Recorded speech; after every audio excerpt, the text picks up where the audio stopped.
절차적으로나 내용적으로나 중대한 흠결이 있다. 합의의 파기나 재협상을 요구하지는 않겠다. 양국 정부 간의 공식적인 합의였다는 사실을 인정한다. 피해 당사자 분들조차 인정하지 못하는 합의입니다. 내용도 문제투성이인 합의를 토대로 해법을 찾는 일이 과연 올바른 일일지. 지금 보시는 이 동상은 평화의 소녀상이라고 합니다. 일제강점기에 있었던 일본군 성노예 제도, 그 문제 해결을 위해서 염원을 모아서 만들어진 동상입니다. 네, 일본군 성노예 문제는 일제강점기 당시에 일본군이 군 위안소라는 걸 설치해서요, 그 일본군의 성욕을 해소하기 위해서 식민지 여성들을 위안소에 몰아넣고 군인들이 그곳에서 성욕을 해결하려고 했던 그런 아주 반인륜적인 범죄입니다. 일본군 성노예 문제라는 명칭은 그 성격을 잘 드러내기 위해서 일본군 성노예라는 단어를 써서 표현하기도 하고요. 또 다른 때에는 역사적인 맥락에서 위안부라는 표현에 따옴표를 붙여서 표현을 하기도 합니다. 네, 당시에 일본군 성노예 문제의 피해자분들은 강제로 끌려간 경우가 대다수였다고 합니다. 혹은 사기를 당해서 끌려가기도 했습니다. 네, 그렇게 끌려간 곳에서는 질병에 걸리든 아니면 임신을 하든 어떤 경우든지 상관없이 계속해서 성폭행을 당하고 갇혀 지내는 경우가 대다수였습니다. 관련해서 증언들이 많이 있는데요. 7년의 악몽은 평생을 삼켜버렸다의 일부분을 함께 살펴보겠습니다. 볕단을 도로가에 널고 있는데 지나가던 화물차가 서더니 동네 일본 앞잡이 한 명과 낯선 사람 2명이 강제로 나를 화물차 뒷칸에 싣고 부산으로 데려간 후에 큰 배에 태웠다. 그때 내 나이 19살이었다. 낮에는 졸병들, 밤에는 높은 계급 군인들이 왔고 나가면 들어오고 나가면 들어왔다. 네, 이렇게 끔찍한 일을 계속해서 당하시고, 그리고 전쟁이 끝난 이후에도 해방이 된 이후에도 이 피해자분들은 일본군들이 증거를 인멸하기 위해서 사살하는 경우도 많았다고 합니다. 이 조국 땅에 돌아와서도 피해를 당당하게 얘기하지 못하고 억울한 마음과 고통을 가지고 계속해서 살아오셨습니다. 이 소녀상은 2011년 12월 겨울에 이 자리에 서게 됐는데요. 지금 이곳은 일본 대사관 앞입니다. 지금 대사관은 공사 중인데요. 그래서 그 옆에 있는 건물에 대사관이 임시 이전이 돼 있습니다. 이쪽을 바라보고 소녀상이 주먹을 꼭 쥔 채 앉아있는 것을 볼 수가 있습니다. 자, 그런데 이 소녀상은 누가 만들었을까요?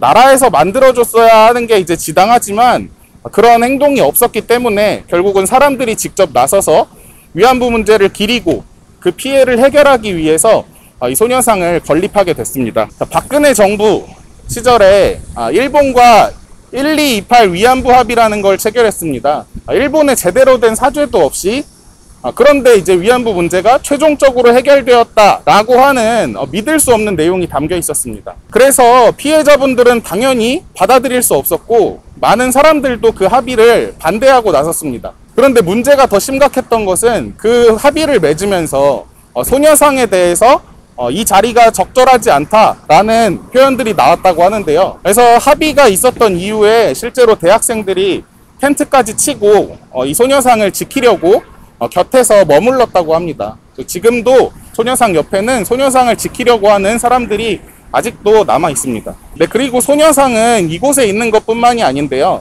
소녀상 철거에 대한 얘기가 나오자 사람들은 오히려 더 많은 소녀상을 세우고 지키려고 했습니다. 그래서 전국 곳곳에 새로운 소녀상들이 세워지고 청소년들도 각자의 학교에 많이 소녀상을 세웠다고 합니다. 우리 동네에서 가까운 곳 어디에 소녀상이 있는지도 찾아보시고 한번 같이 찾아가 보셔도 좋을 것 같습니다. 반대로 소녀상을 철거하려는 시도도 있었는데요. 부산에 설치된 소녀상은 철거가 되기도 했습니다. 일본 총영사관 앞에 있습니다. 소녀상을 설치한 이후에 하루 만에 동구청에서 철거를 했고, 외교부에서는 또 그 자리가 적절하지 않다라고 하면서 일본군 성노예 문제를 어떻게 대하고 있는지 그 태도를 보여주고 있습니다. 네, 소녀상이 지금 서 있는 이곳은 수요 시위라는 것이 벌어지는 현장입니다. 네, 수요 시위는 30년의 역사를 가지고 있는데요. 1991년 김학순 할머니께서 처음으로 일본군 성노예 문제에 대한 피해 증언을 하셨습니다. 더 많은 분들이 용기를 내셔서 증언을 해주셨습니다. 자, 이 증언들을 통해서 많은 사람들이 너무나 큰 충격을 받았고, 도대체 어떻게 이런 일이 있을 수 있나, 같이 해결해 나가자라고 하면서 마음을 모았습니다. 1992년이 되자 이런 사람들이 모여서 일본군의 반성과 사죄, 책임을 요구하면서 수요 시위를 시작하게 됐습니다. 벌써 수요 시위가 30년을 맞게 됐는데요. 30년이라는 긴 시간 동안 이뤄진 수요 시위에서는 일관되게 요구하는 것들이 있는데요. 특히 이제 피해자분들께서 요구하는 것들은 일본이 과거사를 인정하고 반성하며 사과할 것을 요구하고 계십니다. 교육도 제대로 이뤄질 것을 얘기하고 있는데요. 일본과 한국 모두 마찬가지로 전쟁의 아픈 역사지만 어쨌든 외면할 수 없는 역사고, 이 문제를 해결해야 되기 때문에 미래 세대에도 똑바로 가르쳐야 한다라고 얘기하고 계십니다. 자, 북측에서도 이 일본군 성노예 문제의 피해자분들이 계시고 이를 해결하기 위해서 노력하고 계십니다. 근데 저절 막 주무르면서 그러니까 이 여자가 이렇게 엎대서 뒤를 들고 걷는데 이번 순사가 이렇게 뭐다시 돌아가 쓰고 긴 칼 차고서 왔어요. 가면 길에는 얼마 있다 와서 나한테 와서 가자고 해서 왜 가자니까 이 시장놈 가네 가자면 가지 뭐 너 돈 벌러 가자는데 싫니? 최근 7월 15일에도 북측에서도 일본군 성노예 문제는 시효가 없는 전쟁 범죄다라고 논평을 발표하기도 했고요. 네, 그래서 이렇게 남과 북이 함께 힘을 합쳐서 우리 민족의 과거사 문제를 해결하는 것도 중요한 의미를 가진다고 생각합니다. 이 소녀상도 자세히 보시면 하나하나가 의미를 가지고 있습니다. 일단 당시의 피해자들을 상징하는 소녀입니다. 이 소녀는 시대를 드러내기 위해서 저고리와 같은 형태의 의복을 갖추고 있습니다. 당시에는 머리를 댕기머리를 한다든지 이런 경우가 대부분이었는데, 이 소녀는 거칠게 잘려진 단발을 하고 있습니다. 성노예 문제 피해자분들이 겪은 고통과 고향에서 떨어져 나온 그런 고통을 상징한다고 합니다. 이 작은 새는 그런 고통을 겪었음에도 내일에 대한 희망을 나타냅니다. 두 손이 무릎 위에서 주먹을 꼭 쥐고 있습니다. 일본군 성노예 문제 해결에 대한 어떤 결연한 의지를 상징하기 위해서 이렇게 나타내어졌다고 합니다.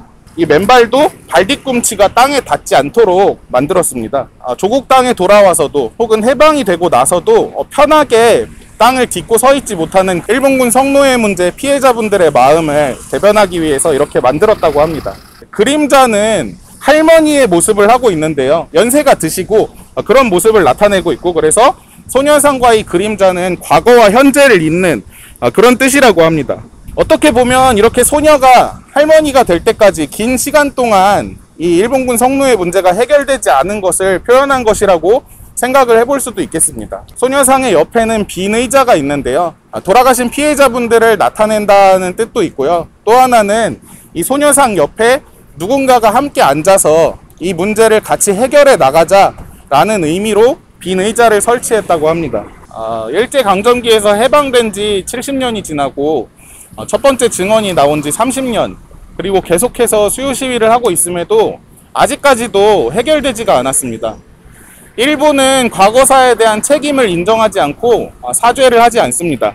올해 1월에 다행스럽게도 일본군 성노예 문제 피해자분들이 한국 재판부에 걸었던 소송이 승소 판결이 났습니다. 이때 일본의 반응이 참 격렬했는데요. 일본의 스가 총리는 결코 받아들일 수 없다 라고 얘기를 했고, 일본의 외교부라고 할 수 있는 외무상 장관이 정의용 외교부 장관과 만난 자리에서 이 판결은 일본이 절대 받아들일 수 없다 라고 얘기를 하고, 오히려 한국 정부가 이 사법부의 판결에 대해서 적절한 시정 대책을 세워야 한다 라고 얘기를 했습니다. 이뿐만이 아니라 일본은 최근 일본군 성노예 문제를 비롯한 과거사 문제에 대해서 역사 교육도 손보려고 합니다. 지금 일본 역사 교과서 12종 중에서 단 한 종만이 일본군의 책임에 대해서 서술을 하고 있는데요. 그나마 그 한 종도 외무부에서 서술한 내용을 그대로 옮겨 적고 있기 때문에 큰 반성의 의미가 담겨 있지 않습니다. 올해 4월 27일에 일본 가기에서는 강제징용이라고 하는 표현에서 강제라는 단어를 빼야 된다. 종군 위안부라고 하는 표현에서 종군이라는 표현을 빼야 된다라고 합의가 됐습니다. 강제적으로 조선인 노동자를 데려온 게 아니고 강제적으로 조선인 위안부를 데려온 게 아닌데 왜 이렇게 강제성을 띠도록 표현이 돼 있냐 라고 하는 거였는데요. 한국 정부에서도 답답한 태도를 계속해서 보이고 있습니다. 1228 위안부 합의, 이 합의에 대해서 문재인 대통령은 2017년에는 절차적으로나 내용적으로나 중대한 흠결이 있다 라고 얘기를 했습니다. 그런데 1년이 지나자 2018년에는 합의의 파기나 재협상을 요구하지는 않겠다 라고 얘기를 했습니다. 올해 2021년 1월 신년 기자회견에서는 양국 정부 간의 공식적인 합의였다는 사실을 인정한다. 그 토대 위에서 이번에 배상 판결을 받은 피해자 할머니들도 동의할 수 있는 해법을 찾아갈 수 있도록 한일 간 협력을 해나가겠다라고 합니다. 1228 위안부 합의는 피해 당사자 분들조차 인정하지 못하는 합의입니다. 피해자들이 동의하지 못하고 내용도 문제투성이인 합의를 토대로 해법을 찾는 일이 과연 올바른 일일지 한번 생각해 볼 만한 문제입니다. 2021년 1월에 있었던 승소 판결에 대해서 피해자분들은 기쁨을 표했습니다. 앞으로는 이 배상뿐만이 아니라 화제까지 해야만 한다라고 얘기하셨습니다. 하지만 정부의 태도는 달랐는데요. 문재인 대통령은 이 판결에 대해서 한일 양국이 여러 차원의 대화를 하고 있는 중에 위안부 판결 문제가 더해져 솔직히 곤혹스럽다라고 표현을 했습니다. 자, 이에 발맞춘 것인지 또 다른 일본군 성노예 문제 소송에서 재판부는 판결 기일을 갑자기 연기합니다. 그러더니 2021년 4월에 결국 재판부는 피해자분들의 기소를 각하했습니다. 1월 달에 있었던 피해자분들이 승소한 판결과 4월 달에 나온 각하된 판결, 내용이 전혀 다르지 않음에도 이렇게 판결 결과가 달라진 이유가 뭘지 한번 생각해 볼 수 있을 것 같습니다. 일본 정부에서는 매우 환영하면서 아주 적절한 판결이다 라고 이제 반응을 했고요. 한국 정부는 침묵을 했습니다. 네, 지금 계속해서 언급되고 있는 1228 위안부 합의에 대해서 좀 더 얘기를 해보도록 하겠습니다. 당시에 많은 사람들이 반대를 하고 도저히 받아들일 수 없다라고 얘기를 했음에도 이 합의는 강행되었는데요. 그 뒤에 배경에는 미국이 한일 간의 관계를 회복하기 위해서 움직인 것 아니냐라는 시선도 있습니다. 당시 미국 대통령이었던 오바마 대통령이 1228 위안부 합의를 만들기 위해서 많은 노력을 했다라는 증언이 나오기도 했습니다. 지금도 미국은 한일 관계를 회복시키기 위해서 노력을 하고 있다고 합니다. 그런데 이 한일 관계의 회복이라는 것이 그 과거사를 묻어두고 군사 관계를 강화시키는 방향으로 이뤄지고 있습니다. 이 한미일 동맹을 강화하기 위해서는 미국의 입장에서 한국과 일본이 더 매끄럽고 친밀한 관계를 유지해야만 할 것입니다.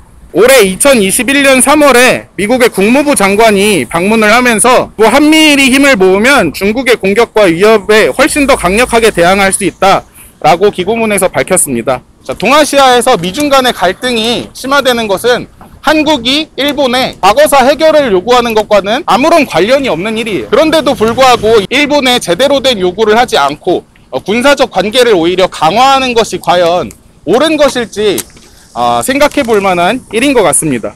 일제강점기 당시에 일본군 성노예 문제로 강제로 끌려간 분들이 무려 20만 명에 이를 것이라고 추정됩니다. 그런데 그 중에서 정부에 등록된 공식 피해자는 238분 밖에 되지 않습니다. 2021년 7월 현재는 14분만 생존해 계십니다. 자, 이 피해자분들이 한 분이라도 더 살아계실 때 일본에게서 사죄를 받을 수 있도록, 배상을 받을 수 있도록 하루빨리 이 문제가 해결되어야만 합니다. 그러기 위해서 우리도 이 일본군 성노예 문제를 많이 서로 알리고 어떤 문제가 있는지 얘기를 나눠보는 그런 시간들이 있으면 좋겠습니다.